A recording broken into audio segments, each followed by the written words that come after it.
de seguir la compañera antes que me respondí, me he planteado también las cuestiones sobre la vivienda y cómo se aplica, pues no son tan generales, ¿no? Parece, pero es porque hay un problema, que es que hay muchos problemas que se están viendo como un problema particular, y hasta que el problema particular de cada uno no lo veamos como un problema social, colectivo, y seamos capaces de agruparnos frente a eso, cada uno, y después la movilización en torno al tema, ¿no? Es decir, que tú decías, somos capaces de salir por esto.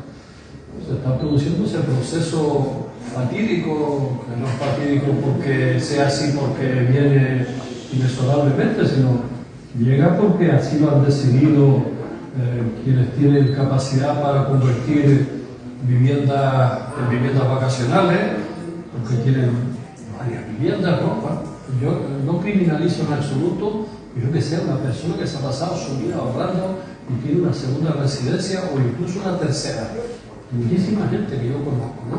Pero eso es absoluto, es decir, y son gente que a lo mejor ha colocado sus ahorros ahí para luego tener un complemento a su pensión. El problema no lo tenemos, el problema no es con esa gente, ni las medidas que se plantean frente a eso son con la gente que tiene 2 o 3 viviendas, ¿no? Y planteamos a la gente que son los grandes tenedores de 10, 15 viviendas para arriba y que dicen que para qué necesitan tantas viviendas, a no ser que las han considerado un bien de mercado. Y entonces el origen está en la concepción social que hay al respecto, es decir, la vivienda es un bien público de primera necesidad, pero es un bien de mercado.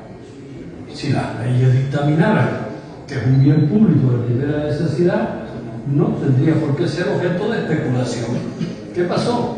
Que ante el problema que surge en la política de que si yo estoy en el gobierno y no tengo mayoría suficiente, necesito los apoyos de Junts, del PNV y de no sé quién más, piensan otra cosa distinta respecto a la vivienda de lo que podría pensar yo, que tampoco lo tengo muy claro, que el partido mayoritario piense eso de ese aspecto, porque digamos que el PSOE a nivel estatal se ha debido en gran parte también a los fondos buitres a nivel estatal, y los fondos buitres controlan centenares y centenares de viviendas en este país y tienen un procedimiento que lo llevan haciendo años. Esto ya venía aprendido de ciudades como Londres, Berlín, Nueva York, etcétera, de ciudades donde se había ido expulsando a la gente de las zonas históricas, de los cascos viejos de las ciudades, porque los fueron expulsando por el encarecimiento del precio de los alquileres y la compra y adquisición de viviendas por parte de gente que no las iba a utilizar para vivir en ellas, sino lo utilizaron como un elemento más financiero, es el elemento en estos momentos, junto con lo que hablábamos antes de jugar en bolsa y esas cosas, el elemento más seguro y que produce más dinero en estos momentos, el de mayor posibilidad de ganancia, es por el parque de viviendas. Es decir, invertir en vivienda hoy en día es la inversión más segura, más rentable, más rápida, etcétera, en cualquier lugar. ¿Por qué? Porque o la alquilas o la vendes. Y llegamos a esas aberraciones de alquilar habitaciones, de alquilar en las azoteas para que alguien pueda colocarse hasta una tienda de campaña allí, de la gente tener que vivir cuando se va a Fuerteventura, Lanzarote, otros lugares, funcionarios y gente con poder adquisitivo para poder pagar la mitad del sueldo en un alquiler de una vivienda. Resulta que no tienen vivienda y se han tenido que alquilar un carromato, un coche o lo que sea para vivir en él. Es decir, eso que nos parecía inconcebible, y nuestra generación anterior todos tuvieron la idea de que teníamos que ser propietarios, y luego empezaron a vendernos la idea de que no teníamos que serlo, de que podíamos vivir de alquiler, porque empezaba la propiedad a pasar a manos de unos pocos, porque claro, las viviendas tienen dueño todas, y si no son propietarios es que hay gente si no son muchos propietarios es que hay poquitos que concentran todo el poder. Entonces el gobierno estatal, en vez de hacer una ley, un primer punto que es la consideración de que esto es un servicio público y un derecho a la vivienda que tiene toda la ciudadanía por el hecho de ser ciudadanos y ciudadanas de este país. En segundo lugar, las zonas tensionadas hay que poner un tope a los alquileres. Es decir, no puede ser que sea el mercado el que regule nuestras vidas. Es decir, hay que ponerle un tope a los alquileres. y sobre todo en las zonas tensionadas. Hay que prohibir que más allá de un tanto por ciento en una zona tensionada sea vivienda vacacional. No puede ser todo sin límite, es decir, que todo se convierta en posible vivienda vacacional. Demás. Esas normas están planteadas, ese debate está dado. El problema está en que nadie se ha atrevido. ¿Y quiso el gobierno estatal? Con el PNV diciéndole que no, con Junts diciéndole que no, incluso hasta el otro día. Que regulen las comunidades autónomas. ¿Sabes? Le pasas la papa caliente a las comunidades autónomas, y las comunidades autónomas que están gobernadas por quienes las gobiernan en cada lugar, pues ninguna ha tomado la decisión y la quiere tomar, porque al final dicen, no, los ayuntamientos no tienen capacidad legal para hacer muchas cosas. Y hemos ido viendo cómo en estos años, ciudades como Las Palmas, yo he visto mapas hechos por geógrafos, como en la ciudad de Las Palmas, por ejemplo, y aquí en La Laguna y en todos los alrededores, se ve cómo la mancha de viviendas vacacionales va creciendo en todos los barrios, donde antes era impensable que hubiera una vivienda vacacional, porque era un barrio obrero, donde nadie quería ir allí a vivir como turismo ni nada de eso.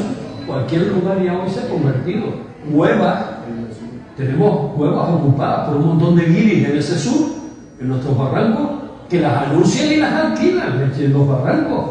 Es decir, hay gente que se monta en un taxi en el aeropuerto y dice, llévenme a tal sitio, y el taxista le dice, ¿usted sabe dónde va? Y terminan yéndose con sus maletitas, porque un italiano que se había hecho dueño de una cueva la alquiló y la puso en internet como un lugar idílico y maravilloso para ir a pasarse una semana de turismo en una isla de palmeras con joteros y monos, ¿no? Entonces, digamos que ese rollo se está vendiendo y está ocurriendo el proceso que se llama de gentrificación, expulsar a la gente del centro de las ciudades en beneficio. ¿Tiene algo positivo? Pues sí, tiene positivo que, por ejemplo, la pasta del turismo no se la lleva crudita las multinacionales del turismo y los 4 hoteleros. Se reparte un poco más la riqueza entre la población que tiene una casita alquilada, lo que sea, ¿no?, del turismo vacacional. Pero es que a cambio, si eso no se regula, produce un efecto negativo, que es que se encarece el alquiler, se encarece el precio de la vivienda, la población joven que quiere rehacer su vida y demás no tiene posibilidades de emanciparse, no tiene posibilidades de construirse un proyecto de vida, una casa propia o una casa alquilada siquiera. Entonces, y se nos está haciendo imposible la vida para la gente que vivimos en estas islas y que tienes que alquilar una casa, pues bueno, ese es el asunto. Entonces, movimiento en torno a eso, sí, claro, el antidesahucio cuando echan a alguien, los fondos buitres, todas las viviendas que cogieron los bancos como consecuencia del banco malo en el que quisieron descargar toda la deuda del momento de la crisis de las viviendas, ¿no? Trasladaron toda la deuda a un banco malo que lo pagó el Estado con dinero de todos y que se hizo con miles de casas en todo el país.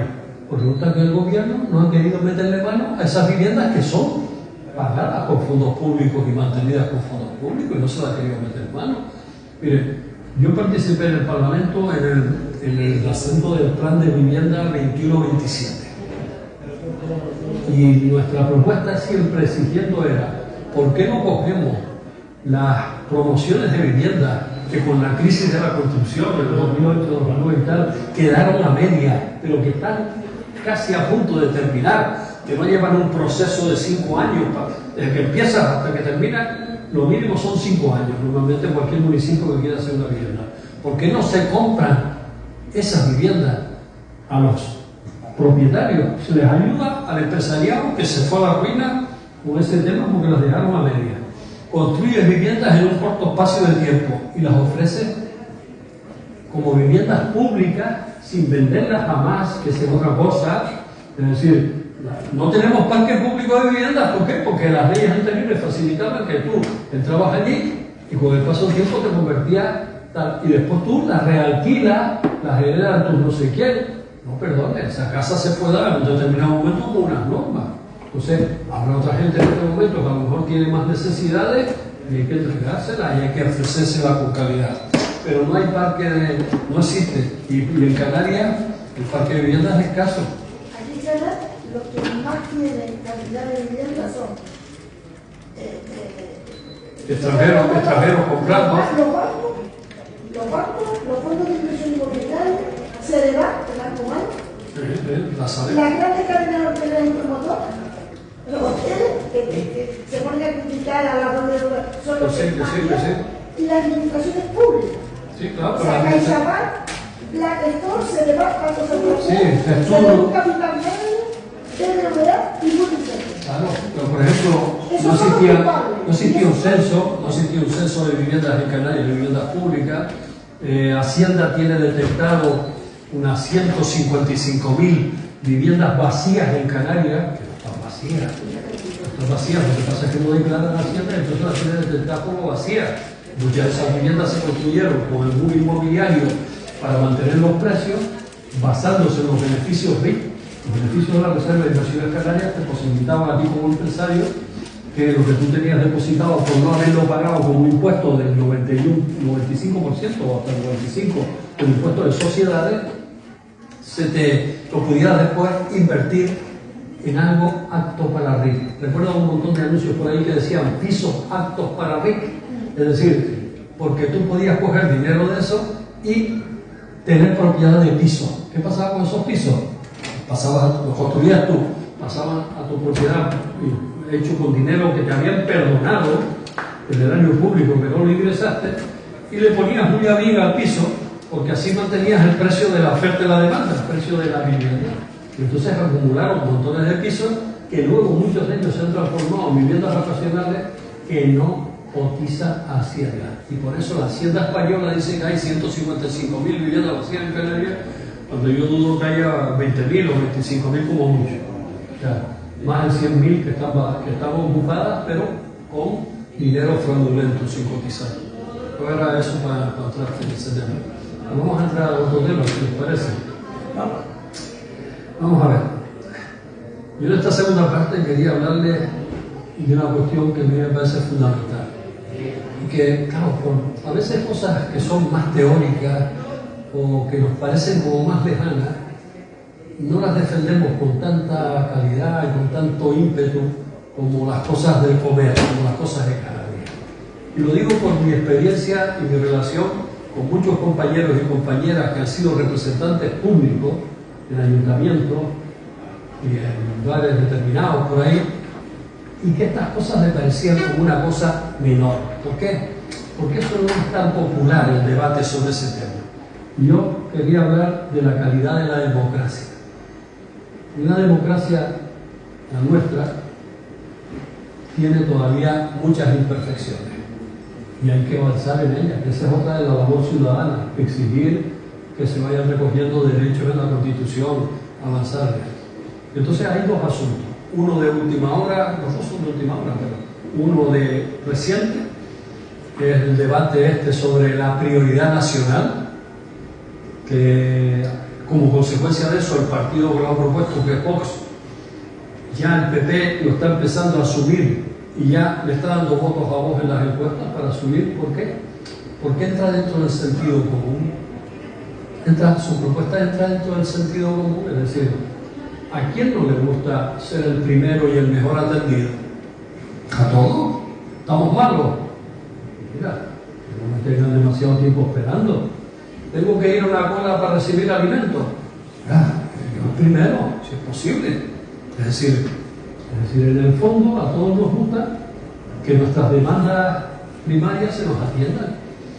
Y así, cuando se plantean esos términos de que primero los de aquí, ya estoy sembrando otra idea diferente. No estoy diciendo no a los negros, no a no sé qué, que eso produce cierta repulsa. Y más en aquellas personas que seguimos teniendo esos sentimientos unidos a la tradición cristiana, a la caridad, a una serie de criterios ahí que nos siguen funcionando en nuestro subconsciente de alguna manera, seamos digamos gente que practicantes religiosos o no, pero que somos hijos de una cultura, hemos bebido en nuestra familia una serie de ideas, que a partir de ahí se nos plantean cosas. Y es más fácil entrarte diciendo primero lo nuestro que decir no a aquello. aquello nada. Eso, el no siempre es más complicado. Entonces, ese es uno de los temas que quiero abordar, que es el de la prioridad nacional. Es decir, y el otro es el de las relaciones iglesia-estado. Y las dos cosas tienen relación. ¿Saben por qué? Porque una sociedad democrática es imperfecta todavía en la medida en que alguien tiene privilegio. Ya los privilegios sean para los individuos del país sobre otros que también son del país, que son incluso ciudadanos del país, o también cuando una institución, como pasa en el caso de la Iglesia Católica, tiene también unos privilegios y es una organización privada. Es decir, es una organización absolutamente respetable, que tiene su gente mayoritariamente en este país, ha sido tradicionalmente durante mucho tiempo católico, aunque en la práctica pues haya ido en disminución, pero digamos desde hace ya por lo menos 2 o 3 siglos, la cruz y la corona como símbolos de poder han estado indefectiblemente unidos.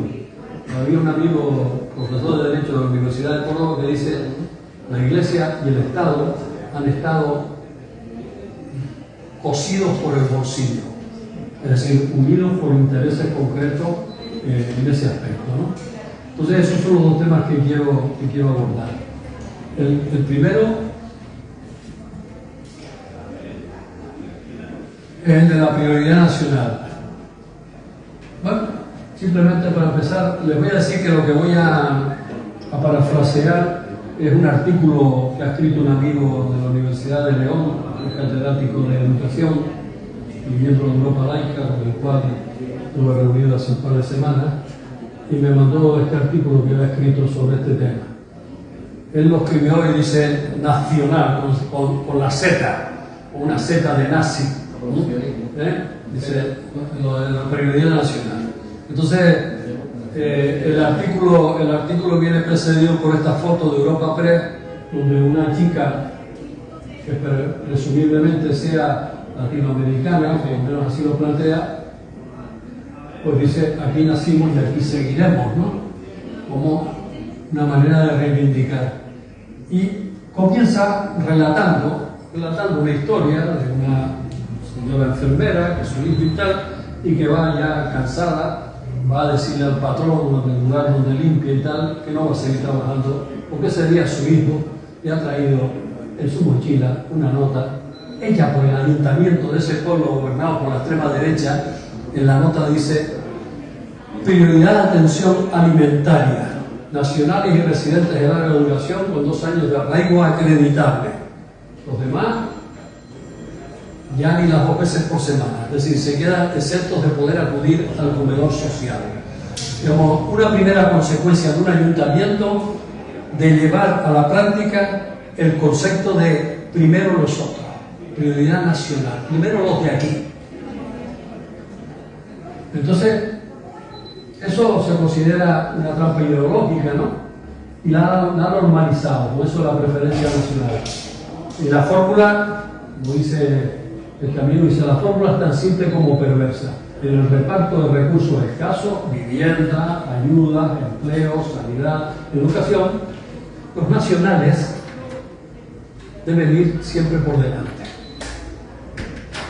Ese es el criterio que se está aplicando, y veamos las consecuencias que tiene, incluso hasta nefastas para la economía, pero peor. Y esto, aquí se plantean pues 3 argumentos. Yo lo estoy planteando este debate en el sentido de que tengamos argumentos cuando debatamos sobre este tema, porque este tema está siendo objeto de debate hoy en nuestra sociedad, y lo va a ser más en el futuro, lo va a ser más en la medida en que la extrema derecha vaya creciendo. Ya en Francia se anticipó ese debate en su momento, con Marine Le Pen y con los sucesores de él, y ahora se ha propiciado aquí, porque es que nuestra derecha es una derecha trumpista, de Trump, que planteó, Trump que dijo: América para los americanos, para los norteamericanos. América primero, fue lo que dijo aquello del FARC, ¿no? Para los norteamericanos, ponerla en primer lugar. Entonces, según el derecho internacional, eso es una medida ilegal. La Convención Europea de Derechos Humanos y la Carta de los Derechos Fundamentales de la Unión Europea prohíben la discriminación por origen nacional o étnico. La preferencia nacional no es patriotismo, es xenofobia a los pobres, xenofobia apolofóbica, ¿no? Después, económicamente es una medida absurda, estúpida. Necesitamos inmigrantes. Mira, hay un estudio que yo manejé hace ya unos 4 o 5 años, donde se decía que este país necesita, para mantener el nivel de vida que tenemos, lo que nos vamos haciendo mayores, y necesitamos pensiones, y necesitamos tener una sanidad, y necesitamos tener carreteras, y necesitamos tener escuelas y demás. Necesitamos que en nuestro mundo laboral ingresen cada año 500.000 de personas a nivel de todo el Estado. Anualmente, 500.000 de personas para mantener los ingresos necesarios para mantener el país. Sin embargo, resulta que te ves tú que esos que se llaman nacionalistas a tope, los ultranacionalistas españoles, de banderita, la pulsera y demás, cuyos dueños, cuyos amos son los que tienen en muchas empresas a gente trabajando de manera esclava, resulta que se oponen a no sé qué cosa, ¿no? Están siempre hablando del extranjero, del pobre, nunca hablan del rico, rubio y demás que llega con las maletas y tal ahí al aeropuerto. De ese no se habla, se habla del pobre, ¿no? Entonces, sin tener, y en Canarias cuando alguien lo hace le da a uno mucha tristeza, porque mira uno las generaciones y cualquiera de nosotros miramos en nuestras familias alrededor, sea de la isla que sea, y seguro que tenemos algún pariente o algún conocido que estuvo en Cuba, que estuvo en Venezuela, que estuvo en Uruguay, que estuvo en Argentina, o que en otras jornadas estuvo en Alemania, en Holanda, en Suiza, etcétera, ¿no? Yo he tenido en casi todos esos lugares algún pariente, ¿no? Y algunos siguen estando ahí ya en tercera o cuarta generación que se quedan para siempre a vivir en esos lugares. Por tanto, digamos que esa es otra cuestión importante. Y este asunto de la prioridad nacional, es decir, considerar que aquí se están fabricando ciudadanos de primera y ciudadanos de segunda. Es decir, es una medida, digamos, es una medida contra el proceso de regularización que se está dando. Se le arrancó el PSOE, porque el PSOE tampoco quería esto hace mucho tiempo, no se lo apunta, pero lo ha tenido que hacer porque se le obligó a hacerlo en las negociaciones con los distintos partidos para apoyar los no presupuestos, porque no ha habido. Pero en esas negociaciones se le obligó al grupo minoritario, en este caso el grupo mixto de Podemos, a las 500.000, la regularización de 500.000 personas, que era una ley que se había presentado ya desde hace un montón de tiempo y no se había avanzado en ella. Entonces, ese es otro asunto, ¿no? Miren lo que dice el filósofo francés. Dice, la preferencia nacional institucionaliza un apartheid cotidiano. No hace falta un muro físico cuando los comedores sociales ya tienen lista de espera para los que tienen el pasaporte equivocado. Claro. Ahí no hace falta estar construyendo muros como hace Trump. Y luego está lo que llama Enrique también, la deriva de la solidaridad restrictiva. Detrás de cada cartel, como escribió Christophe, hay una operación política calculada. Es la vieja táctica de nosotros contra ellos. Eso que siempre hemos dicho del penúltimo contra el último, porque así, mientras el penúltimo está luchando con el último, nos olvidamos del primero. Y así la batallita se va estableciendo entre nosotros, y los canariones contra los chicharreros, los del Realejo Alto contra los del Realejo Bajo, Arico Nuevo, Arico Viejo, es decir, y los del barrio de Pincer con los de San Matías, y tal, y así nos vamos despistando, ¿sabes? Mientras así nos tengan, y sobre todo después eso lo alimentamos culturalmente con las burgas del carnaval, que son maravillosas, pero que también muchas de ellas tienen ese contenido que alimenta esa forma de cultura y de pensamiento. Y el mayor enemigo del chicharrero es el canarión. El canarión piensa que nosotros aquí somos unos tíos súper organizados y somos batalladores, y nosotros allá pensamos que aquellos sí que consiguen cosas porque se movilizan. Y mientras tanto estamos entretenidos en esas boberías, Estamos entretenidos en esa bobería y los que realmente gobiernan en Canarias están encantados de que estemos. ¿Y saben quiénes son los primeros que defienden esa bobería? Pues algunos peninsulares que vienen a Canarias y se meten en el periodismo, por ejemplo, en la televisión, en las tertulias o a escribir columnas, y se quieren congraciar con las burguesías del lugar. Y entonces aparece gente procedente de la península, el Tenerife o Gran Canaria, trabajando en el periódico tal, Ínclito Pomares, por ejemplo, si bien más lejos, otra gente, que están siempre batallando contra la burguesía del otro lugar. Y así hay unos cuantos, no solo este individuo al que he nombrado, sino muchos más, que se convierten en los primeros defensores del insularismo patrio, ¿no?, frente a lo que demás que queremos construir una nación, un lugar con un sentido de sociedad en su conjunto, independientemente de que estemos divididas por el mar. Miren ahí lo que decía Enzo Traverso, lo llamó eso nacionalismo social. Robar símbolos y políticas de la izquierda para teñirlos de sangre y de suelo, es decir, lugar de pertenencia. Nacionalizarán las ayudas sociales para que los autóctonos pobres odien a los inmigrantes pobres en lugar de odiar a los ricos de cualquier bandera. Eso ya lo teorizó un sociólogo italiano hace un montón de años. Y dice, y claro, lógicamente funciona, eso funciona porque entra dentro del sentido común de mucha gente. Eso en algún momento lo habremos podido decir cualquiera de nosotros, o sobre todo a nuestro alrededor hemos visto que alguien lo ha dicho. Y no hemos sabido a veces decirle nada, ni responderle. Porque ¿quién va a decir que no seamos los primeros, que conocen a la tienda antes y con prioridad a nosotros frente a otros que son de fuera? Bueno, pues los ultras señalan a la familia de origen africano que les quita las becas, que son los verdaderos beneficiarios del sistema, pero eso, los verdaderos beneficiarios del sistema son las grandes fortunas, los fondos buitres, las empresas que contratan paraísos fiscales, que eso lógicamente pertenecen a otra liga. Hemos oído hablar en varias ocasiones, se supone, de la ventana de Overton. La mirada que se hace a la sociedad, al campo de la política y de la geopolítica en general, y que esa ventana se ha ido desplazando desde la izquierda hacia la derecha. Entonces, cada vez esa ventana de visión, de oportunidades, de escala de valores y tal, se ha ido derechizando, lo que vemos a través de ella, ¿no?, en todo este tiempo.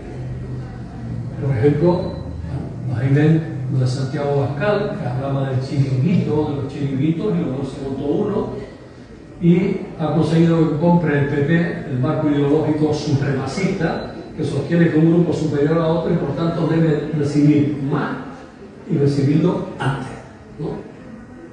Eso, ese eslogan, que es la supremacía nacional o preferencia nacional, pues eso forma parte de la guerra cultural. Es decir, es el mundo de las ideas con lo que estamos jugando. Y el mundo de las ideas, cuando van unidas a sentimientos, esas calan estupendamente. La idea en abstracto no cala, pero si la idea va unida a sentimientos, por eso se habla en estos últimos tiempos, habrán oído hablar mucho de la inteligencia emocional, ¿no? Y se habla de ese asunto. Bueno, lo hemos comprobado toda la vida, la gente que nos hemos dedicado a dar clases.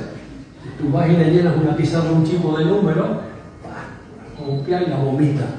Pero si tú aquello se lo relacionas con las cosas que hace su padre y su madre para llegar a fin de mes, lo que compra, lo que vende, lo que le cuesta, y le haces pensar, el muchacho lo interioriza y lo une a sus sentimientos de querencia, de proximidad, de lo que sea. Entonces, cuando esas ideas entran por la vía de los sentimientos, se posesionan totalmente de la gente, no las rechazan. Y nos entran suaves, nos entran suavitas, así, poco a poco, sin rechazo aceptable, por supuesto, ¿no? Entonces, ahí está la sustitución de raza por nacionalidad, la exclusión por prioridad, la supremacía por preferencia, es decir, no hablas del concepto raza, para que no te llames racista, no hablas del concepto de exclusión para que no te llamen xenófobo, sino privilegiado, y no hablas del concepto de supremacía para que no te llamen que eres un fascista irrelento, ¿no? Sino que estás hablando de preferencias. ¿Se dan cuenta? Como el lenguaje no es neutro, el lenguaje nunca ha sido neutro, el lenguaje siempre contiene ideas, y esas ideas se nos presentan de una manera o de otra. Y esta manera de presentarnos las ideas, primero, hay que reconocer que es una medida presentada de manera inteligente,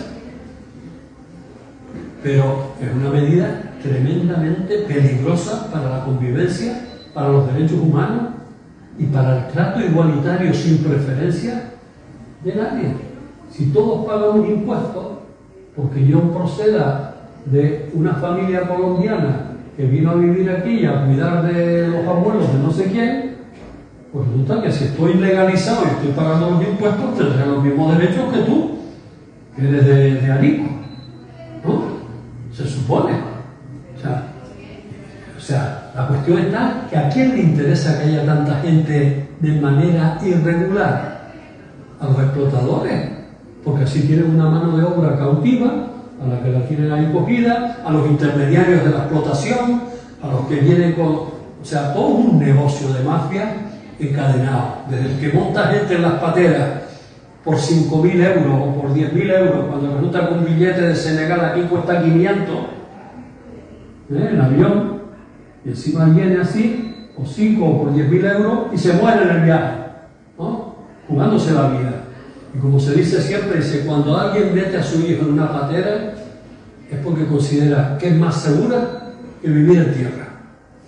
Eso nos da que pensar, ¿no? Sobre el cómo la gente se juega la vida para venir al lugar y se plantea venir al lugar. Y la cuestión de ese eslogan de supremacía nacional o preferencia nacional, ¿no? Se reformuló un discurso abiertamente racista en términos jurídicos y administrativos, aparentemente menos agresivos, tal, sustituyendo esos conceptos que hablaban. Racismo sin raza y nativismo institucional, es decir, los nativos, los del lugar, se institucionalizan. El término de los nativos primero, los de aquí primero, ¿no? Es un desplazamiento de lo que es la manera de pensar y de actuar hasta ahora. Cuando los servicios sociales de un ayuntamiento atienden a las personas, atienden a todas por igual, se supone, deberían atender a todas por igual. La seguridad social en este país tiene un carácter universal. No le preguntan qué nacionalidad tiene usted para atenderlo, lo atiende, ¿no? Y eso tendría que ser un derecho en todos los países. Y a nosotros, si estuviéramos ahora en Mozambique, nos gustaría que nos atendieran así. Pero resulta que el sistema no funciona así allí. Y si estamos en Estados Unidos, que teóricamente es el país en el que se mira todo el mundo, pues peor. ¿Cuántas familias de clase media, no decimos de clase trabajadora y pobre, cuántas familias de clase media en Estados Unidos están en estos momentos endeudadas de por vida por haberse hecho una operación para salvar un pariente de un cáncer? ¿Sí? ¿Por qué? Porque solo funcionan los seguros privados. Ya no digamos lo que... Es que los otros ni se endeudan, porque no se van a hacer la operación, se mueren debajo del puente.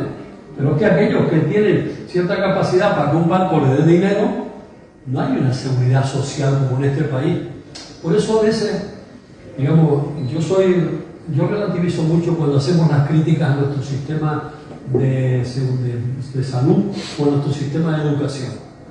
Claro, me gustaría más que no hubiera ni un solo euro para el negocio privado, que Coviella y compañía no recibiera ni un euro por sus hospitales privados, que no hubiera centros llevados por la iglesia o la empresa, los empresarios de educación, que recibieran un euro por su negocio privado de la educación. Ese es el óptimo. Pero yo estoy muy contento de tener una enseñanza pública, de yo haber estudiado una enseñanza pública, de que mis hijos lo hayan hecho y hayan terminado en la universidad una carrera. Hombre, claro que sí, ha sido posible, y de que muchos hijos y hijas de trabajadores hayan podido llegar a la universidad en estos años a base de una beca. Yo tuve beca toda mi vida para poder llegar a estudiar en la universidad. Entonces, el sistema me sirvió de ascensor social, o sea, en ese caso. en estos momentos, si se privatiza, se rompe la cadena. Y cuando nos quitan y se privatizan cosas, ¿qué pasa? Que nos quitan derecho. Nos quitan derecho. Y eso a veces no es consciente la gente. Dice, no, yo un seguro con la Caixa, pues no sé con quién, hacer un seguro para... Exige que sea la seguridad social quien te atienda. Y que tuviera que tener un dentista y que te atendiera y no tuviera que estarte tú gastando un pastón porque vas a un dentista. Tendría que estar eso metido ahí, como muchas otras cosas. Por eso, digamos que es fundamental el que preservemos y defendamos, hasta caernos para atrás, los servicios públicos. Es decir, la sanidad, con la precariedad y los problemas que tiene ahora de listas de espera y tal. A veces nos quejamos hasta de vicio, digamos, porque claro, mire, yo recuerdo hace unos 10 años, yo estaba coordinando la Red Canaria de Escuelas Solidarias con otros amigos y habíamos traído unos 2 alumnos y 2 profesores de Senegal. Los monté en el coche y me los llevé para el tele. Estamos hablando de 2008, 2009, aquellas crisis, aquellas huelgas y tal. Y iba en el coche entusiasmado, hablando de la crisis que estábamos sufriendo. Y me mira uno de ellos y me dice, ¿crisis, Manolo? ¿De qué crisis estás hablando? Dice, ¿crisis la nuestra? Que es la que vivimos de manera permanente en Senegal, por ejemplo. Yo creo que a veces el contexto nos influye mucho, ¿no? Pero defendamos lo público como algo fundamental, pero además defendamos el carácter universal de lo público, porque eso es lo que va en contra de estas ideas de exclusión, de xenofobia, sobre todo dirigida a la gente más pobre. Lo que dice ahí al final es algo fundamental, es decir, cuando esa reivindicación se hace así, ¿qué ocurre? Funciona dentro de lo que se llama el sentido común.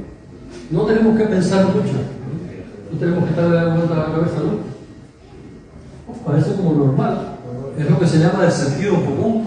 Es que lo contrario, lo que yo estoy planteando ahora aquí, ya exige posicionarse, exige pensar. Lo otro es más fácil, es decir, ¿no? Me parece lógico que nosotros seamos primero que los de afuera, ¿no? Me parece lógico que haya un trato diferenciado, que a la hora de acudir a un comedor social, que a la hora de que me reciba un médico, que a la hora de ser admitido en una escuela pública, que a la hora de tener una beca. Perdone, ¿qué vamos a hacer de aquí en adelante? Vamos a llegar a hacerle un análisis de sangre y a sacar el factor RH de la población. Es decir, es que a eso conduce este tipo de medidas, ¿eh? Es decir, que es un peligro latente de avanzar hacia medidas supremacistas, ¿no? Bueno, entonces, vamos a ver la eficacia de eso, es decir, ¿por qué es eficaz? Porque simplifica, lo entiende todo el mundo, primero yo, primero nosotros, después ellos. Eso es fácil de entender, no hay que pensar. En segundo lugar, o sea, para acceder a la vivienda, para acceder a servicios públicos y tal. ¿Y contra quién va? Contra los inmigrantes, contra los pobres. No a los que tienen la tarjeta Visa Oro por haber invertido en este país más de $500 000 euros y tal, que les daban los gobiernos anteriores y que terminaron quitándolo. Luego viene ese desplazamiento del conflicto social, es decir, ya no nos estamos preocupando tanto de los de arriba, sino ya nos preocupamos de los que tenemos a nosotros. Por tanto, también tiene una medida eficaz que se ha desplazado. Peleense entre ustedes, que mientras tanto nosotros seguimos cabalgando por arriba. Y finalmente, eso que les decía de la activación emocional del discurso. Es decir, cuando el discurso juega por medio también las emociones, entonces ese penetra profundamente y se defiende.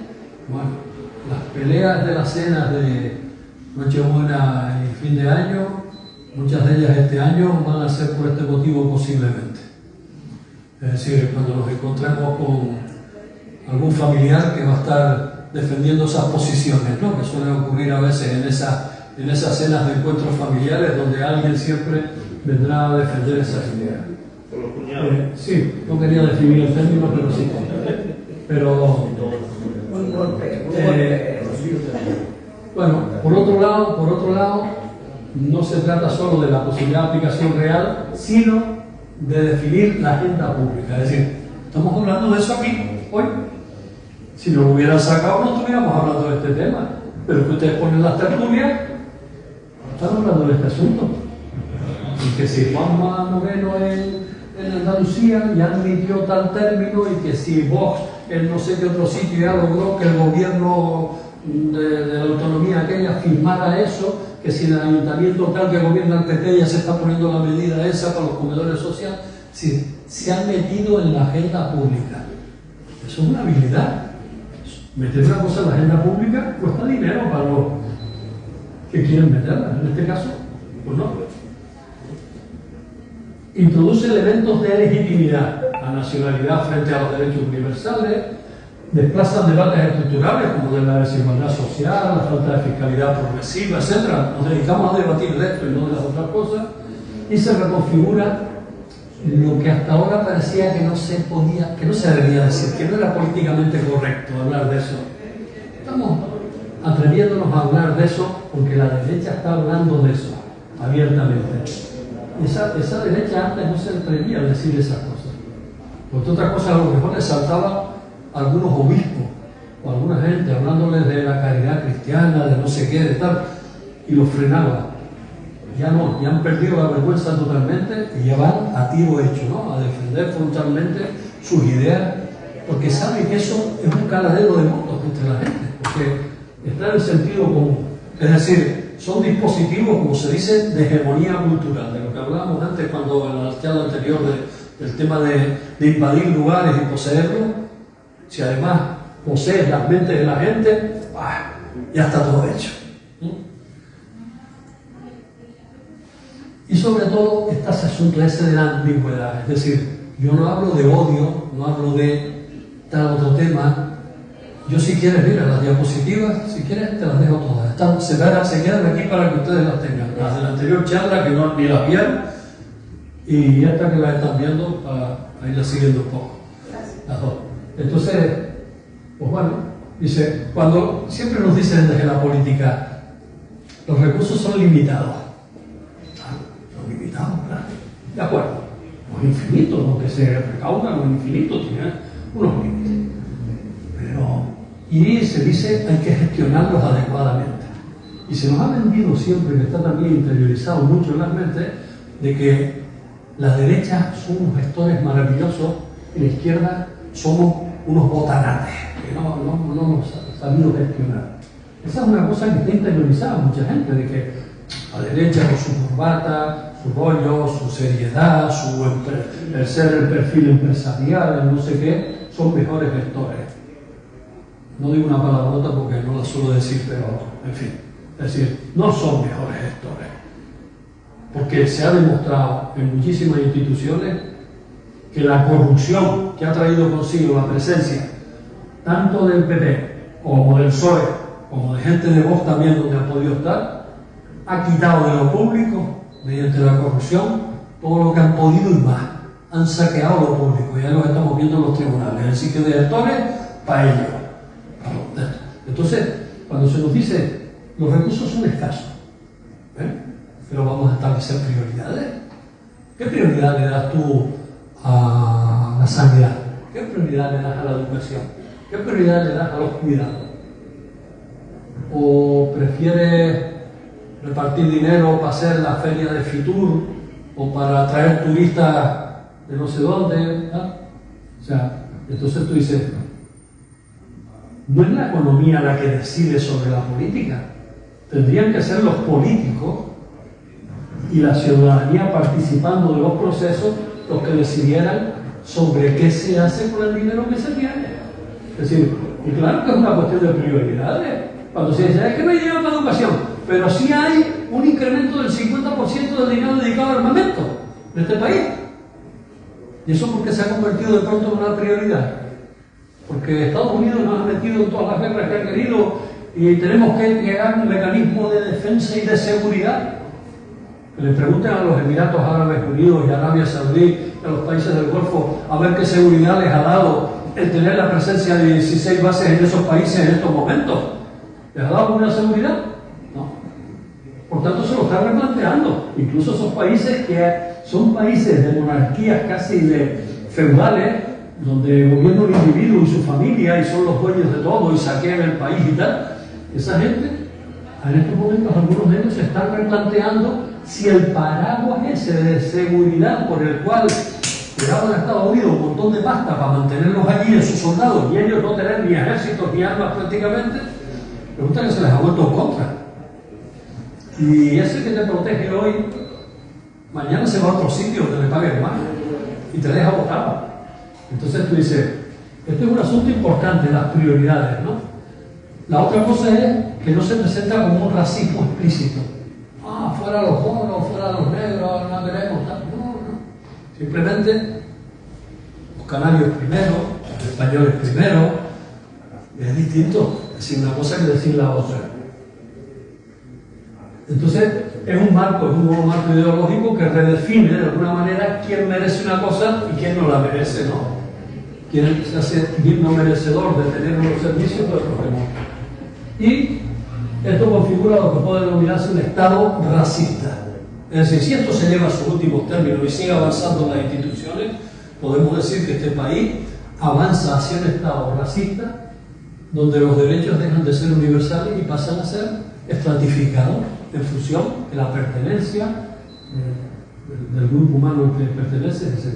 Entonces, frente a eso, está el tema de la idea central de los derechos tienen que tener un carácter universal por ser personas simplemente. Y a partir de ahí, si vienes a este país, que se te facilite la posibilidad de ser ciudadano, porque además eres necesario para este país. Está cierto, yo les decía antes lo del 500.000 de personas anuales que tendríamos que tener metidas en nuestro mercado laboral y no genera más pago. Los 500.000 que se van a regularizar ahora no le van a quitar ningún puesto de trabajo a nadie porque ya están ocupándolo, pero los negros están ocupando con sueldos de miseria, no cotizan, el empresario no cotiza, estamos perdiendo un montón de dinero. Es una medida antieconómica tener a gente de manera ilegal en un país. Otra cosa es el tema del efecto llamada y ese tipo de cuestiones que tú dices, hay que establecer regularizaciones, hay que establecer las cosas de manera ordenada, ¿no? Pero en algún momento había que empezar a ordenar. Bueno, pues eso. Hemos hablado muchas veces se ha oído hablar del contrato social y en los últimos tiempos se ha hablado de redefinir el contrato social. Es decir, vamos a ver, cuando un partido se presenta a las elecciones y lleva un programa electoral, los ciudadanos tendríamos que considerar eso, que es una cosa que van a cumplir. Desgraciadamente estamos tan acostumbrados a que digan una cosa, que hagan lo contrario, que ya no creemos lo que dicen en general, desgraciadamente. Pero tendríamos que recuperar las ideas iniciales de los inicios del liberalismo y demás, donde esto se consideraba un contrato social, el compromiso que tú adquieres con la sociedad para tú presentándote a ser cargo público, cumplir con aquello con lo que te comprometiste y para lo que te han votado los ciudadanos y ciudadanas. Entonces, ese contrato social se ha resquebrajado. Hemos perdido, pero lo peor, ¿sabes qué pasa cuando el contrato social se resquebraja? Y ya no se resquebrajan solo las promesas, sino se resquebrajan también los derechos adquiridos. Es decir, el que tú tengas derecho a una jornada laboral, a unas vacaciones, a un contrato de trabajo, a unos permisos, a una serie de conquistas que hemos ido arañando poquito a poco. Eso forma parte del contrato social también en la parte laboral. Y sin embargo, todo eso se va resquebrajando cuando se pierde la credibilidad en todo el asunto, ¿no? Hemos hablado siempre del Estado social y de derecho, etcétera, pero estas medidas lo que crean son eso, competencia entre clases, grupos subalternos, trabajadores nacionales enfrentados a los inmigrantes, el conflicto se desaparece de los de abajo contra los de arriba y es los de abajo contra los de abajo, y se rompe cualquier posibilidad de solidaridad intergrupal. ¿Y a qué beneficia eso? Pues a las estructuras del poder económico. Bien, pues hasta ahí era lo que yo tenía que decirles sobre esta primera parte de la charla, que era sobre esto que yo la considero una anomalía democrática y, a mi punto de vista, muy peligrosa socialmente en el futuro si llegan a gobernar en muchos lugares la ultraderecha, con la derecha que era antes más civilizada, asumiendo esas tesis y llevándolas a cabo. Una cosa es que las asuman en teoría, no, que las pongan en las medidas concretas. Se están oponiendo a la regularización de los 500.000 inmigrantes que están por ley planteada. Se están oponiendo en muchos casos, ¿no? Entonces, digamos que yo creo que va a ser un debate importante en el futuro, y contra ese sentido común que se está generando y que es fácil de generarse y que a nuestro alrededor lo tenemos bastante, yo creo que hay que argumentar de alguna manera y plantear la universalidad de los derechos, de que tenemos una medicina y una educación y una serie de cuidados, un sistema de cuidado que debiera atender a todas las personas por el hecho de ser personas, que además se han adquirido la condición de ciudadano. No hay ciudadanos de primera y de segunda, sino todos tenemos los mismos derechos a nivel universal, y luego que no hay ninguna discriminación ni por razón de sexo, ni por razón de edad, ni por razón de procedencia, idioma, religión, ni ningún otro tipo. Es decir, esa sería, digamos, desde mi punto de vista, la conclusión. Si quieren hacer alguna pregunta sobre esto mientras pasamos al otro sitio, alguna intervención, y si no, rápidamente pasamos a un contenido. ¿Alguien quiere plantear? Hay una cosa que yo no entiendo desde hace bastante tiempo, y da igual que sea la prioridad nacional o la prioridad nacional, igual es todo este rollo. Es por qué se les está dejando hacer la extrema derecha lo que le da la gana en un país que está gobernado por la izquierda. ¿Alguna pregunta más? Sí. Sí. Mira, ahí tiene uno ahí. Sí, pero... Sí. Lo que comentabas de defensa de lo público, Sí. tanto la sanidad como la educación.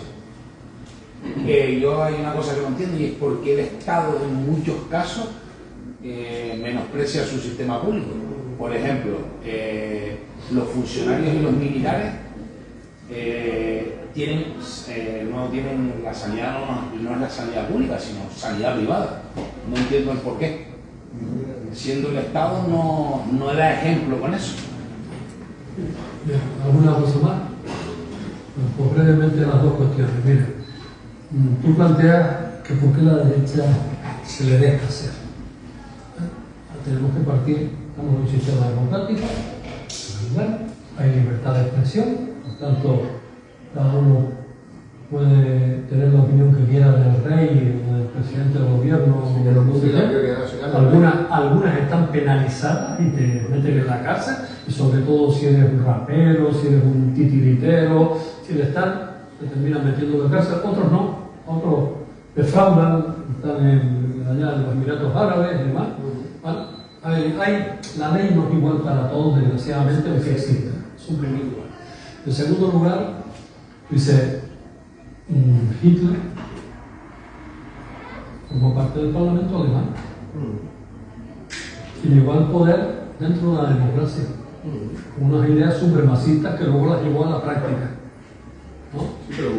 Sí, las llevó a la práctica, pero llegó al poder dentro de eso. Dice, cotos a la extrema derecha. La extrema derecha ha funcionado hasta que no se declare que es anticonstitucional esa organización. Por ejemplo, se ha declarado que la Fundación Franco no se le dé más dinero, que se le estaba dando. Algunos otros, pero se lo han estado dando bastante bien. Es decir, que son lo que fastidia, que tú dices que existe Falange Española, existe partidos varios de ultraderecha, ¿no? Entonces, están en un estado democrático, donde son expresiones libres que mientras cumplan con los límites constitucionales pueden hacerlo. ¿Qué están aprovechando? Pues aprovechan todos los resquicios que le da el poder para beneficiarse de subvenciones, de presencia en las instituciones, muchas de ellas para luchar desde dentro contra las propias instituciones democráticas y cargárselas si pudieran. Es decir, pero es el juego que tenemos, es el juego que tienen las democracias de este carácter. Las democracias burguesas funcionan así. En Cuba no les hubieran permitido funcionar, es otro tipo de funcionamiento. Pero fíjate que el asunto es que tú dices, estamos en un país donde nos hemos dado una monarquía constitucional y una forma de gobierno donde caben todas las opciones siempre y cuando no atenten contra la Constitución, que se declaren ilegales, ¿no? Porque son anticonstitucionales. Por tanto, caben todas esas expresiones y muchas de ellas se aprovechan. ¿Qué pasa? Que la ciudadanía tendría que tener la suficiente educación política para entender y diferenciar el polvo de la paja en este caso, y diferenciar quién defiende sus intereses y quién dice defender sus intereses, y lo que está defendiendo son los de otra gente. Porque si te fijas, en muchos de los programas de estos partidos nunca tienen propuestas económicas, laborales, de ningún tipo. Se plantean ante la población con eslóganes.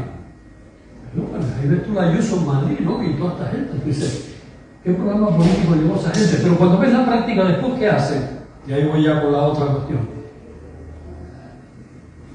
Empiezan a derivar dinero público para... Y además es un proceso así, es decir, yo deterioro lo público para que la gente sienta descontento, y ese es el caldo de cultivo para justificar que voy a venderles la privada, donde tú en la privada tienes una diferencia, que es que tienes una habitación de un antiguo hotel que lo convirtieron en clínica, que tiene una televisión que no tienes que estarle poniendo monedas ni es de pago, y que te reciben una gente estupendamente vestida allí y tal, como tratándote como cliente, no como usuario del sistema, sino como cliente. Y luego cuando tú te enfermas gravemente, ¿a dónde te mandan? A lo público, porque allí no tienen capacidad para resolver el problema, o porque no quieren que se le muera nadie allí, porque eso aumenta los índices de mortalidad del hospital y les crea mala imagen, ¿no? Entonces, tú dices, y ha sido precisamente en este país, fue precisamente cuando los gobiernos de Felipe González, cuando se concertó con la educación y se empezó a derivar, por ejemplo, cantidades ingentes de dinero hacia la educación. Hay lugares como Cataluña, Madrid, donde ya supera el 50% la enseñanza concertada a la pública. Canarias, cuando yo empecé a trabajar en los años 70, teníamos un 18% de privada concertada. Todavía no era privada, no era concertada, era privada. Después pasó a concertada y tal. Ahora ya vamos por un 20 y pico % en Canarias. Pero claro, tú dices, ¿hay alguna escuela privada en Teno Alto o en Garafía? No. ¿Por qué? Porque allí no hay tanto dinero ni tanta masa como para... No hay clientela que pague eso. Pero ¿dónde la hay? Santa Cruz, La Laguna, La Orotava, el Sur, ahí están los colegios privados. ¿Por qué se ha tardado tantos años en Tenerife, por ejemplo, el caso Hospital del Sur y Hospital del Norte, que los han inaugurado todos los presidentes de gobierno que ha habido en Canarias, han pasado por ese Hospital del Sur a inaugurar una puerta que abrieron ese día? ¿Y qué hospitales son? ¿Son hospitales completos para atender a más de 300.000 habitantes que viven en esa zona? No. Hospital ambulatorio, hospital de día, en el norte lo mismo. Es decir, entonces tú dices, ¿por qué? ¿Qué había en el sur y qué había en el norte? Pues el señor Coviella con un hospital en las Américas, y el señor Coviella con un hospital en el Puerto de la Cruz, allí, en el Puerto de la Cruz y La Orotava, privado, concertado, a donde normalmente, si tú eres de salud de la Rambla, antes de venirte para el hospital, te pasan por allí para hacer caja, y después te derivan para acá. Pero primero tienes que pasar por el hospital de referencia, que es aquel allí. Entonces, a esos próceres, los gobiernos de Canarias les han dado medalla de oro de las islas. ¿Qué beneficio han producido para el conjunto de la sociedad? No sepa ninguno. Ha sido beneficio propio para ellos. Es decir, es que el negocio privado de la educación y el de la salud no tendría por qué tener ni un euro público. Tengo tu negocio, manténgalo. Pero es que el dinero público tiene que ir para los derechos de todos nosotros. Entonces, esa es la perversión del asunto, ¿no? Es decir, y además son procesos de libro. Deterioro lo público un poco o genero la sensación de malestar para justificar luego que ofrezco lo privado, que hipotéticamente es mejor. Una leche. Mejor nada. Pero por ejemplo, en otro caso, los militares están directamente a lo privado. ¿Los militares? Sí. Bueno, sí, no. Eso fue otro tema. La MUFASE y la IFAS de los militares y la MUFASE de los funcionarios civiles del Estado, son dos inventos corporativos de la época del franquismo que hacía que los que éramos funcionarios tuviéramos unos ciertos privilegios sobre el resto de la sociedad. Alguna gente, por ejemplo, yo desde que soy funcionario tenía posibilidad de apuntarme en Asisas, en Sanitas, en Asmevilca, en no sé qué, y en la Seguridad Social. ¿Sabes esto que es tuyo desde el principio? En la Seguridad Social. Pero la Seguridad Social como si fuera una compañía más que contrata la Mufaso. O sea, de hecho estoy desde siempre en la Seguridad Social, pero no era estar en la Seguridad Social como puede estar cualquier trabajador, sino como una compañía más que contrataba. Entonces, eso afortunadamente creo que tiende a desaparecer, porque todos somos trabajadores por igual y la Seguridad Social tiene que tener ese carácter universal y sin privilegios.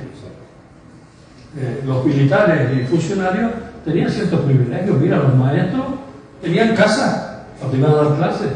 Los guardias civiles tienen su casa, el cuartel de la Guardia Civil, donde vive la familia. Es decir, son reminiscencias de la época del franquismo que duraron durante muchos años y algunas perviven todavía, ¿no? Pero que están ahí, que eran un complemento al sueldo de la época aquella que se decía, por ejemplo, de los maestros que pasaban más hambre que un maestro escuela, pues algo así, con el complemento ese del sueldo de la casa habitación. Cuando quitaron la casa, los maestros le daban un complementito del sueldo que decía complemento de casa habitación. Decía. Y lo que dijo usted de las casas cuarteles en las que vivieron los que no hablamos del teniente ni de las casas cuarteles, en el Hierro los tenían los niños allí amontonados unos de otros con una litera de aquello era tercermundista. ¿Bien? Tocar aquel, no ya por el guardia en sí, sino lo que había. Bueno, pues si quieren entramos en la última parte ya para no cansar más, porque ha sido una mañana larga para los que han aguantado otro rollo, y entramos en este asunto rápidamente. Este asunto no suele tratarse, y mucho menos dentro del sindicalismo. ¿Por qué? Porque parece que esto es una cuestión que nos interesa en absoluto ni que nos ataña. Yo lo voy a hacer en tanto en cuanto somos ciudadanos y ciudadanas.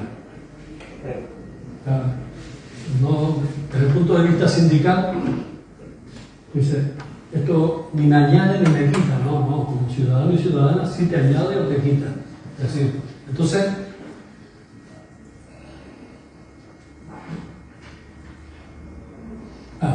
un par de definiciones nada más. Claro, cuando se habla de lo laico, da la sensación, para aquella gente que no está relacionada con el tema, como que la gente que nos definimos como laico, la Constitución española no logró colocar en la Constitución que el país fuera laico. Sí lo dice la mexicana, lo dice la uruguaya, lo dice la francesa, pero en el Estado español la implantación de la religión católica era tan fuerte que los 7 padres aquellos de la Constitución lograron colocar, o solo quisieron colocar, que el Estado era aconfesional. Quiere decir que ninguna religión tiene el carácter de religión de Estado, como puede pasar en Marruecos. Marruecos, el rey es el representante religioso también. Es decir, es lo mismo en una persona, ¿no? Pero en este caso debería haber una clara separación, porque el Estado como tal, poder público, el que nos ofrece leyes y nos ofrece amparos a todos los ciudadanos, no tendría que estar supeditado a ninguna religión. Si miramos los libros de historia, recordamos aquellas imágenes de Franco bajo palio, con cuatro columnas de plata, una tela arriba y el tío allí debajo entrando por la Catedral de Toledo, por ejemplo. Es decir, una mezcla obscena entre lo que es el poder representativo de los ciudadanos, que en este caso había usurpado, y el poder de la Iglesia Católica. Y ambos estuvieron juntitos todos ellos. Llegó la Constitución y en vez de ponerse un Estado laico donde estuviera claramente separado los poderes, una empresa privada, la Iglesia, una institución privada y un Estado que nos representa a la totalidad. Bien. Cuando nosotros vamos a las elecciones y elegimos a un concejal, el que es ateo, el que es laico, también lo ha elegido. Nos representa a todos, ¿verdad? Sin embargo, vemos muchas veces a nuestros concejales, hemos logrado ya que algunos de la izquierda no vayan a las procesiones ni a representarnos en los actos públicos de la iglesia, pero el resto van todos. ¿Por qué? ¿Por qué tienen que ir el alcalde de La Laguna con su vestido de traje de frac en la procesión de Semana Santa junto al obispo? ¿Por qué tiene que ir el concejal del PSOE, de la Coalición Canaria, o de Vox, o del PP en esa procesión? Usted es ciudadano y es católico. Usted como ciudadano va a esa procesión, representándose a sí mismo, pero en representación de la ciudadanía de ese lugar que te ha votado, en un Estado que dice en su Constitución que es aconfesional, es decir, que ninguna confesión tiene la capacidad de ser religión de Estado. Eso no tendría por qué ocurrir. Sin embargo, ocurre y lo hemos normalizado. Y además, alguna de esa gente va con la disculpa de ¿cómo no voy a ir? Si la mayoría de la gente del pueblo va a la procesión, ¿cómo no voy a ir yo que soy el número uno del pueblo? Voy a ir en representación de todo. No, perdone. Usted está pervirtiendo el sentido por el que hoy es tutela. Es decir, ¿por qué cuando hay un pleno, el salón de plenos de La Laguna, sigue estando presidido por un símbolo religioso de una religión concreta? Y no quiere decir que yo vaya a defender que gasten todas las religiones puestas allí. ¿O no? Si es aconfesional, ninguna puesta allí, ningún símbolo. ¿Por qué usted, cargo público, cuando va a prometer o jurar, se le da esa doble opción en democracia? Coño, jurar, ¿qué es eso de jurar? ¿Ante quién? ¿Qué es eso de jurar? Yo prometo tal cosa ante el pueblo, que es quien me elige. No. Ponen la mano delante de la Biblia y el crucifijo y juran por la Biblia y por el crucifijo de que se van a comprometer a realizar sus acciones. ¿Por qué cuando estamos en la mili hay un capellán castrense con su sotana allí diciendo misa?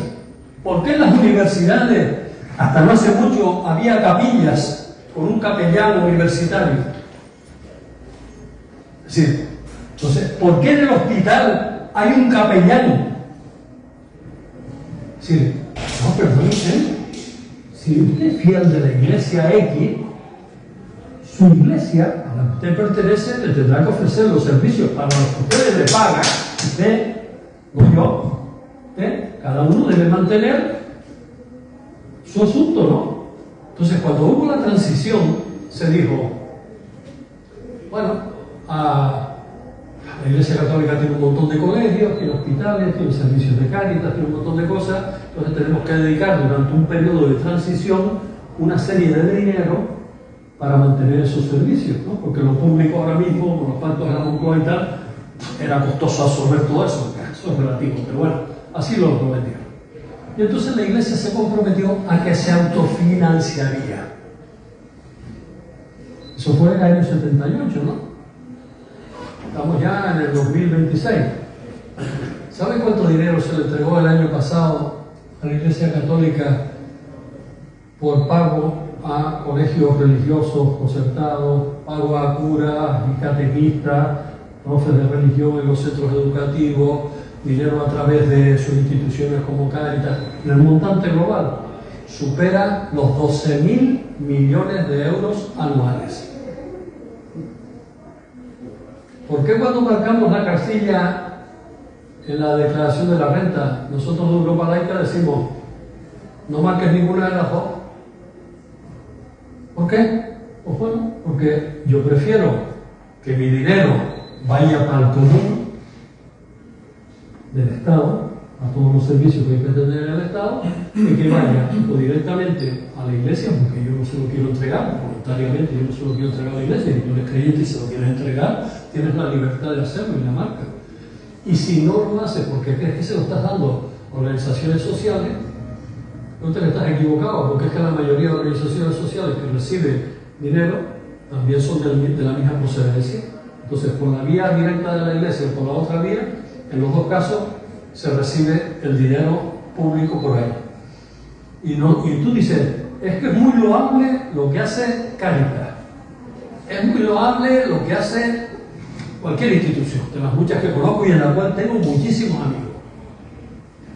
Sí, es muy loable, pero ¿por qué no es el Estado el que tiene que hacer eso y tiene que ser la justicia sustituida por la caridad? ¿Por qué? Es decir, lo que nos corresponde en justicia como ciudadanos no tendría que ser sustituido por el concepto de caridad, ¿no? Si me corresponde como ciudadano justicia, es un derecho que tengo. Si es por caridad, se me podrá dar o no. Podré acceder a él o no. No hay ninguna obligación. Es voluntad de quien lo da, no de quien lo recibe. Por tanto, digamos que ese tipo de ideas que muchas veces no nos las planteamos, porque yo nací en mi familia era cristiana, en la misa o no, la costumbre, y lo arrastramos así como una inercia sin darle más valor. Cuando uno se cuestiona este tipo de cosas, y no están cuestionadas desde un anticlericalismo, ni de que nos queramos comer a los curas vivos, ni cosas por el estilo. No. Está pensada desde una calidad democrática que tiene que avanzar en una sociedad sin privilegios para nadie. Y ese es el asunto. Ni privilegios para los nacionales, como decía antes, ni privilegios para una organización privada. Claro, cuando se privatizan las calles, ¿sí? Hay que privatizar las calles. Cuando se destina dinero del gobierno de Canarias para la visita del Papa a las islas. ¿Por qué? Porque tiene que haber dinero público, que también es mío. Y también pago impuestos. No lo entiendo. La explicación única que ha dado el presidente del gobierno, ¿cuál ha sido? Pues que ese dinero público que se entrega es como si fuera una inversión publicitaria. Sí, así lo explicó. Como si fuera una inversión publicitaria, porque el impacto que va a tener la visita del Papa en los medios de comunicación va a ser que nos venga turismo en mansalva a las islas. O sea, como consecuencia de la visita del Papa, que las islas no son muy conocidas y entonces ahora se conocen a nivel internacional por la visita del Papa. Entonces tú dices, a veces se buscan justificaciones peregrinas para dedicar dinero público a estas cosas, ¿no? Usted se dedica a montar una cosa, ¿qué hace? Se lo autofinancia con el dinero de sus trabajadores. ¿Usted que tiene la iglesia? Autofinancia eso. Y si hay gente que quiera dar dinero, que además después va a tener la ventaja de reducirlo a Hacienda, porque lo ha dado para fines benéficos, yo qué sé. Pues mira, muy bien, pero dinero público no tendría que haber para estas cosas. Pues el fondo del asunto de lo que les quería decir con esta parte, este es el criterio general, es que en el año 46, Franco, en sus inicios, había tomado la jefatura del Estado el 1 de abril del 39, pues en el año 46 se crea la llamada ley hipotecaria. Esa ley hipotecaria del 46 sigue estando en vigor, con variaciones y tal. Esa ley hipotecaria le concedía a los obispos la capacidad de ser notarios. La ley dice fedatarios públicos, ¿no? Es decir, que los obispos entonces tenían capacidad para inscribir a nombre de la iglesia, no propio, sino de la iglesia, cualquier bien que consideraran que no fuera de culto, que no fuera de lugar de culto. Vean la diferencia, ¿eh? O sea, las iglesias, las ermitas, los lugares donde se celebra misa, eran propiedad de dominio público por el franquismo. Entonces, más de 40 años apuntándose cositas, lógicamente. No tenían que demostrar nada. Simplemente decir, este lugar está consagrado porque pasó por allí la Virgen. Está consagrado porque pasó por allí la Virgen, pues ya es mío. Ya mío, y así se inmatricularon, es decir, se apuntaron a su nombre, plazas, bienes comunales, montones de cosas. Pasa todo el periodo del franquismo y los obispos actuando de notarios, lógicamente, y sin control ninguno. Llega el gobierno de Aznar con Gallardón de ministro de Justicia. Y en el año 98, no modifican la ley hipotecaria del 46. Lo que hacen es cogen el reglamento, como decía Romanone, ustedes hagan las leyes que yo me cargo de los reglamentos, ¿no? que son los que van ahí donde se maneja el rollo, ¿no? Cogen el reglamento y le cambian un parrafito nada más, creo que en el artículo 106 del reglamento o algo así, que dice que a partir de ese momento los obispos, aparte de ser fedatarios, también pueden inmatricularse los lugares de culto. Nada más que eso. Añadieron lo de los lugares de culto a los lugares que podían inmatricular. Bueno, a la Iglesia Católica en este país, entre el año 98 y el 2015, le entró una fiebre inmatriculadora que ustedes no vean. Inmatricularon más en ese tiempo. Es decir, que Franco, los templos, las iglesias, la Catedral de la Laguna, la Iglesia de la Concepción, la tal, eran públicas, eran del pueblo, las había construido el pueblo y eran de dominio público. Lo que pasa es que estaban ceñidas al culto de la iglesia. ¿Y quién las cuidaba? La gente del pueblo, y con dinero del pueblo. Y cuando había que hacer un arreglo, o una apuestación entre la gente, o una subvención de los presupuestos generales del Estado, que todos los años aparece una lista de cosas para mantener el patrimonio. Aunque después ellos tengan su taquilla y no dicen entrada, ahí lo que ponen siempre las taquillas esas, ¿no? Cuando tú entras estuve el otro día en Córdoba, cuando entras a la mezquita de Córdoba, no dice entrada número tal, dice donativo. Si es un donativo yo no tengo que declarar. O sea, declaro si tengo 5 millones de euros por entrada, lo tendría que declarar, pero si es un donativo no lo pongo. Y entonces tú dices, lo siguiente que es 98-2015 tuvo que llegar, empezaron los obispos a inmatricularse, pero cantidades como nunca antes, todos los templos se los inmatricularon. Yo recuerdo una amiga mía en Tajao, donde yo me pasaba los veranos, que suelo ir con frecuencia por allí, y que me dijo, dice, pues, ya murió el obispo, llamado don Bernardo, ¿no? Era su compañero mío de estudios en el seminario, y llegó allí, dice, y lo primero que nos preguntó, dice, yo pensaba que como era obispo, preocupado por los pobres y demás, iba a preguntar cómo estaba el paro aquí, cómo estaba la situación de la gente, del pueblo, la situación, del trabajo y tal. Y lo primero que nos preguntó a las 3 que fuimos a recibirlo allí, pues, ¿ustedes saben si la iglesia esa de aquí del pueblo está apuntada al nombre de la iglesia o no? O sea, estaban preocupados todos ellos por seguir inmatriculando a mansalva todo lo que hubiera. Tal es así que en unas declaraciones de 2012, el obispo de Tenerife dice, nos acabamos de dar cuenta que no teníamos apuntado a nuestro nombre en la Catedral de la Laguna. Y nadie se escandalizó. ¿Saben por qué? Porque todos dan por supuesto de que eso pertenece a la iglesia, porque allí dicen misa. Y no. Los templos han sido públicos, han sido bienes públicos. ¿Quién le pone valor a la Catedral de Burgos? ¿Quién le pone valor a la mezquita de Córdoba? ¿Cuánto vale eso? Incalculable, ¿verdad? Entonces, es un bien público, de dominio público, lo ha sido siempre. No hay ningún papel que justifique que esa gente lo tiene. Bueno, pues, en el año 2007 surgió un movimiento de gente cristiana de base y otra gente más en Navarra, y empezamos a descubrir de que allí en Navarra había como 1000 y pico cosas que se habían inmatriculado en la iglesia en los últimos años, desde el 98 hasta entonces, del 98 hasta 2007. Claro, vieron que había bienes comunales, ermitas, plazas, guarderías, solares, que se había apuntado a la iglesia y que eran, la gente, algunos creían que eran del ayuntamiento, otros creían que eran de particulares, tal. Pues de pronto se encontraron con eso y empezaron esa batalla, y eso se extendió, fue un gran escándalo en el momento, e hizo que la Unión Europea forzara a los gobiernos de España a que le quitara esa capacidad inmatriculadora a los obispos. Y la quitaron en 2015. Pero entonces nosotros de Europa Laica nos presentamos delante del Congreso con una pancarta y planteamos, necesitamos 50 diputados y diputadas libres,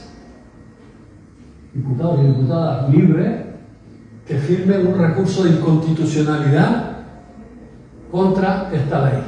¿Por qué? Porque tú puedes hacer que la ley ya no siga adelante sus efectos, pero si no la declaras inconstitucional, no te puedes ir retroactivamente a recuperar lo que se ha robado en los años anteriores. Pues no encontramos 50 diputados y diputadas libres en 2015 que nos quisieran firmar un recurso de inconstitucionalidad. Y desde entonces hasta ahora, lo que se ha hecho ha sido dar constancia de lo que hay. La constancia es que en el 2015 se suprime eso de la ley, en 2021 el Ministerio de Justicia publica una lista con 35.000 bienes. Nosotros hemos calculado que en total son unos 100 y pico mil, pero entre el 98 y el 2015, 35.000 bienes. La mayor inmobiliaria de toda la Unión Europea es la Iglesia Católica Española. 35.000 bienes inscritos a su nombre, inmatriculados entre el 98 y el 2015.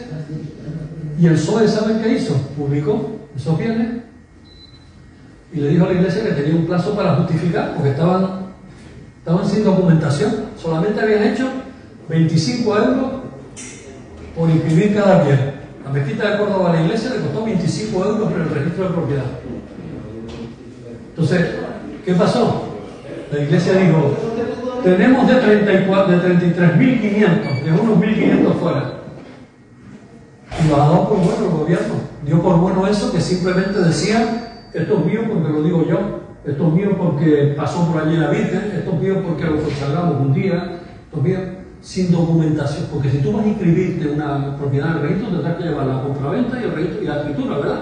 Si no, no te dejan inscribir un piso a tu nombre. Eso no se ha hecho con ninguno de estos bienes. Por tanto, digamos, yo le doy los datos de Canarias nada más y terminamos.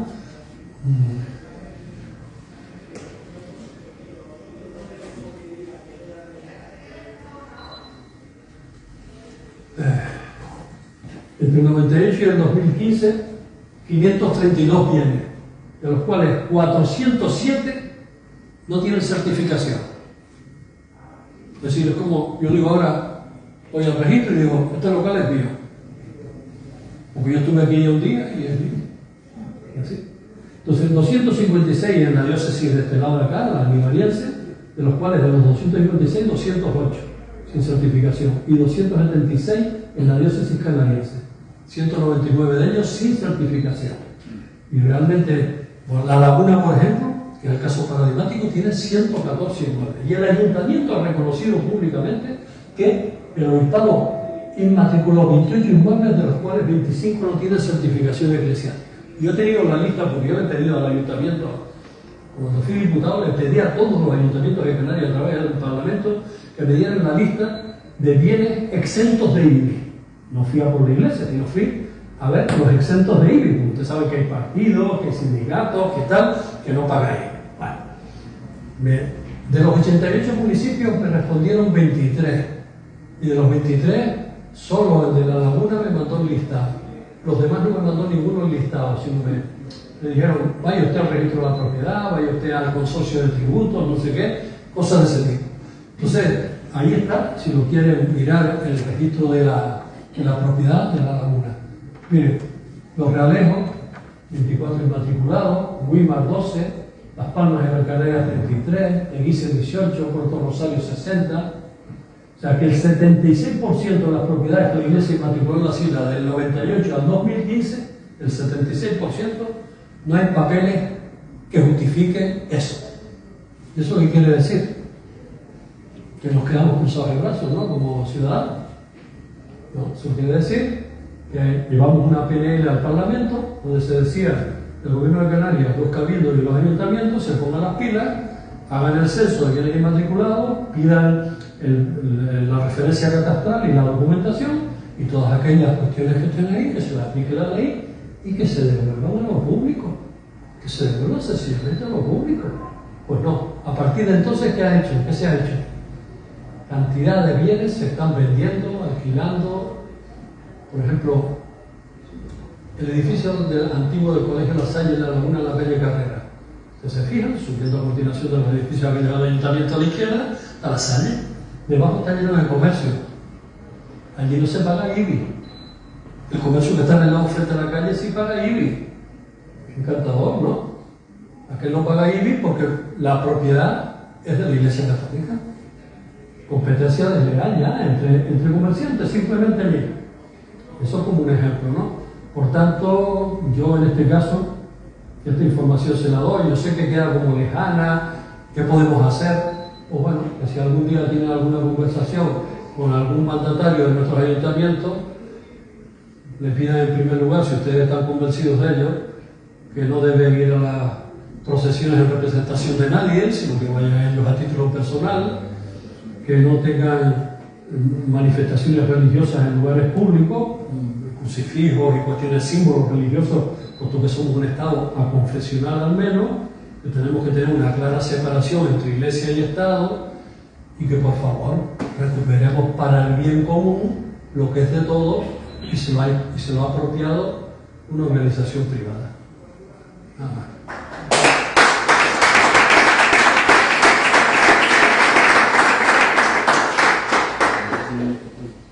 Sí, sí. Yo entiendo que si no tiene certificación de que eso es suyo, No. pero pueden hacer negocio con ello. Sí, sí, desde que tú estés registrada como que es tuya, si nadie te la cuestiona, tú la puedes vender. Puedes alquilarla, venderla, hacer lo que quieras. Es lo que está ocurriendo. La pregunta iba a ser antes que de esa información era, si yo ocupo un bien de estos, ¿quién viene a resolverlo? Si tú lo ocupas te corren a borrazo, pero tú no estás protegido, tú no eres fedatario, tú no eres obispo. O sea, ya tampoco se lo pueden apuntar en estos momentos, pero hasta ahora, hasta el 2015 se lo está apuntando todo. Claro, es que ellos eran los que daban fe de sí mismos. Yo doy fe de que yo soy el propietario. Cantador. Entonces, ¿no? ¿Con la iglesia ha tocado? También. Y con algunos que creen que su convivencia con la iglesia les beneficia. De todas maneras, no lo hago la iglesia. Primero, dar las gracias por el llegue tarde porque estamos con otras cosas. Pero, básicamente, por un lado, entre lo que el relato que has hecho de lo que es la iglesia, por un lado, el relato que has hecho de lo que la iglesia que sabemos todos, los decisiones no a nivel de España, sino a nivel de Europa. Y por otro lado, las multinacionales, que son, desde mi punto de vista, mi concepto de cómo funcionan las cosas, realmente quienes nos manejan son, por un lado, las multinacionales y, por otro lado, en este caso, ¿no? La iglesia. Entonces, como ciudadano de a pie, independientemente de que votes a la derecha, de que votes a la izquierda, que no vote, como en el caso mío, por ejemplo, que no vote, mi opinión es que independientemente de que hagamos lo que hagamos, siempre vamos a estar manejados por alguien. Entonces, mi desánimo personal mío, que siempre ha sido mi desánimo, que no creo en la política, entonces, con eso me ha costado muchas discusiones, así, familiares y demás, ¿no? Y sigo convencido de mi forma, ¿no? Hay un problema. Sí. Es que la batalla que no se da está perdida de antemano. Y la que se da la podemos ganar o perder. Bien. Yo tengo 76 años y sigo convencido de que no me tengo que rendir. Ya. Y sé que cada vez tengo que juntarme con más gente para intentar haciendo que la masa crítica que piense de manera determinada, que sea crítica con los poderes y cambie la relación de poder que hay en la sociedad, porque todos son relaciones de poder, cambie la relación de poder, sea favorable para la mayoría social. Y por eso me implico. Si yo pensara desanimado ya en decir que me entra el pesimismo vital y digo, ¿para qué luchar? ¿Para qué luchar? Pues entonces ya hace tiempo que hubiera abandonado, ¿no? Entonces creo que ahí podemos tener posiciones particulares cada cual, pero yo soy de los que pienso que siempre es mejor seguir luchando, estar organizado. El siquiera denunciar estas cosas como estoy haciendo yo hoy aquí, ha hecho que muchos de ustedes que a lo mejor conocían el tema, pero a lo mejor no lo conocían en el detalle concreto de todas y cada una de estas cosas y los porqués, ¿no?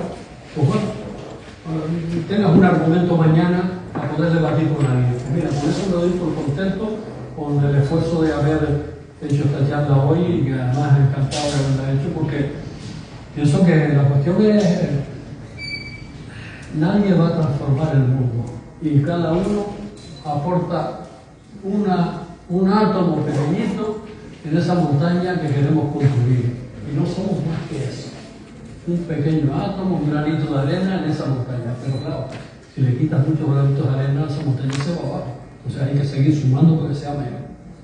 Esa es mi visión.